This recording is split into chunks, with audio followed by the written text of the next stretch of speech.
News 28 मराठीमध्ये आपले स्वागत आहे। आजच्या मोठ्या बातम्यांबद्दल बोलूया। पालघर जिल्ह्यात वेगवेगळे लढून ही महायुतीचीच बाजी। विरोधकांची दांडी गुल, आत्मपरीक्षणाची गरज। तर किनारपट्टीचा गड शिवसेनेने राखला, डहाणू जव्हार वादा बीजेपीकडेच।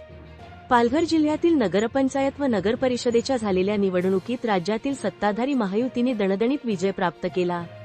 यावेळी वेगवेगळे लढत असतानाही शिवसेनेने पालघरचा किनारपट्टीचा आपला गड राखण्यात यश मिळवलेले आहे। तसेच बीजेपीने डहाणू व जव्हारमध्ये निर्विवाद वर्चस्व मिळत वाड्यामध्ये नगरपंचायत थेट नगराध्यक्षसह आपल्या ताब्यात घेतली आहे।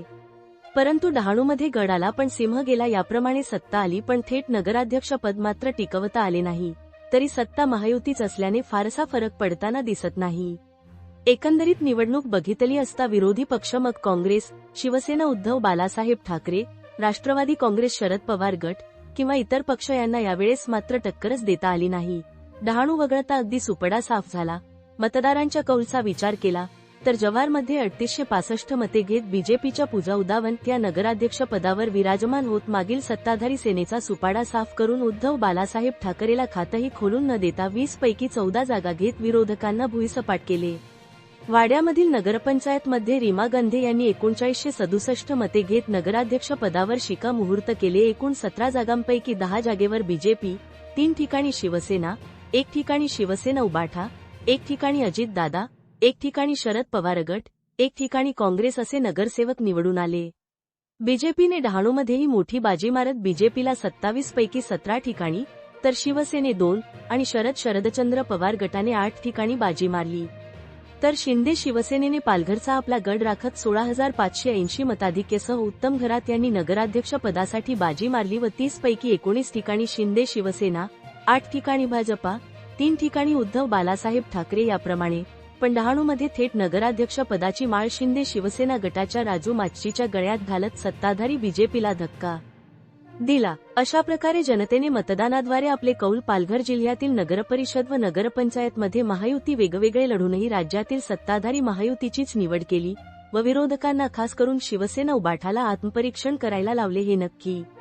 वार्ताहर इंडिया न्यूज 28 साठी रहीम कुरेशीच्या जोडीला प्रणय प्रभाकर पाटील, पालघर जिल्हा ब्युरो चीफची रिपोर्ट। आणि पालघर जनतेने दिलेला आहे आणि हा विजय त्या सर्व जनतेला मी समर्पित करतो। पालघर आणि डहाणूमध्ये ज्या प्रचारसभा झाल्या त्यामध्ये मुख्यमंत्री असतील, उपमुख्यमंत्री असतील यांनी सुद्धा एकमेकांवर गोळीबाजी केली। अशा परिस्थितीत हा विजय मिळाला आहे। शिंदे साहेबांनी आश्वासन दिलेलं की मी गुलाल उडणार नक्की येणार। शिंदे साहेबांशी मी आताच बोललो, शिंदे साहेब नक्की येणार आणि आम्ही कुठल्या पक्षाच्या विरोधामध्ये बोलणार नाही।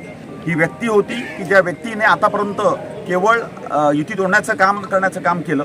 पण लक्षात ठेवा, जिल्हाध्यक्ष किंवा नगराध्यक्ष ही पद काही आयुष्यभर नसतात। तुम्ही जनतेशी समर्पित राहा, लोकसंपर्क ठेवा आणि हा अहंकाराचा पराजय आहे। आणि जे सांगत होते कालपर्यंत की 27 सीट आम्ही काढू आणि नगराध्यक्ष आमचाच असेल, मीच राहूंगा, इथे मैच काय नसतं, इथे जनता असते। जनता ही डहाणू जनता ही हुशार जनता आहे आणि पालघरच्या आणि डहाणूच्या जाहीर सभेमध्ये शिंदे साहेबांनी एक वाक्य सांगितलं होतं, हा राजू माची हा राजू आहे, हा नगराध्यक्ष नाही, हा डहाणूचा सेवक म्हणून काम करेल। आणि आज डहाणूचं सेवक बनण्याचं काम हे लोकांनी पदरामध्ये मतदान रूपी दान केलेलं आहे आणि हे आम्ही लक्षात ठेवू आणि येणाऱ्या 5 वर्षांमध्ये सर्वांना सोबत घेऊन डहाणूच्या जनतेला जे अपेक्षित आहे ते विनम्रतेने स्वीकारून त्याच्याकरता आम्ही काम करू। कुठेतरी डहाणूमध्ये नगरसेवक पदाच्या ज्या जागा आहेत त्या कमी मिळाल्यात काय नाही बघा, त्या काय लीडर असतो ना, ह्याला महत्त्व आहे। आज राजू माचींना डहाणू जनतेने बनवलेलं आहे। आमचे जे पराजय झालेले लोक असतील तेही आमचेच लोक आहेत। शेवटी जिंकणाऱ्या प्रत्येकांचंच मी अभिनंदन करतो, जिंकल्यानंतर प्रत्येकाचं अभिनंदन करायचं असतं। परंतु ज्या 10 सीट आम्हाला मिळाल्या आहेत राष्ट्रवादी आणि शिवसेना मिळून याही, आणि जे न आले लोक पण हे आपलीच आहेत। हे बघा, ही निवडणूक ही खूप काही शिकवणारी आहे। महाराष्ट्रामध्ये बऱ्याचशा निवडणुका झाल्या असतील, परंतु ही जी निवडणूक आहे या निवडणुकीच्या जाहीर सभेची सुरुवात शिंदे साहेबांनी डहाणूपासून केली होती। तुम्हाला लक्षात असेल तर मला वाटतं त्यांच्या प्रचाराची सुरुवातच डहाणूमधून केली। नारळ इकडे फोडला होता आणि त्याची सुरुवात सुद्धा नगराध्यक्षपदी राजू माचीच्या विजयाने झालेली आहे। त्यामुळे डहाणूच्या जनतेच्या मनातील जे काम आहे ते करण्याचं काम आम्ही केल्याशिवाय राहणार नाही आणि त्याला शिंदे साहेबांचा पूर्ण पाठबळ असेल। राहिला विषय शिंदे साहेबांचे पाय डहाणूमध्ये पडतील आणि गुलाल उधळू। आता याच्या पुढे गावाच्या माध्यमातून आम्हाला गुलाल उधळायचं। नगर परिषद पालघर आणि डहाणू या ठिकाणी मोठा विजय मिळवला, आता येणाऱ्या जिल्हा परिषद त्या ठिकाणी पुढची गणित काय? मी अहंकाराची भाषा करणार नाही, परंतु येणाऱ्या जिल्हा परिषद आणि पंचायत समिती निवडणुकीमध्ये सुद्धा पण पक्ष जो आदेश देईल त्याचं तंतोतंत पालन होईल आणि अधिकाधिक संख्याबळ मिळवण्याचा प्रयत्न असेल तेव्हा सुद्धा पालघरच्या जिल्ह्याच्या जनतेला जे अपेक्षा आमच्याकडून आहे तेच करण्याचा आम्ही प्रयत्न करू आणि जिल्हा परिषदेमध्ये सुद्धा एका मोठ्या बहुमताने आम्ही निवडून आणू. पण तो बहुमत हे आमच्या स्वार्थाकरता नसेल तर पालघर जिल्ह्याच्या जनतेच्या स्वार्थाकरता आम्ही निवडून आणू.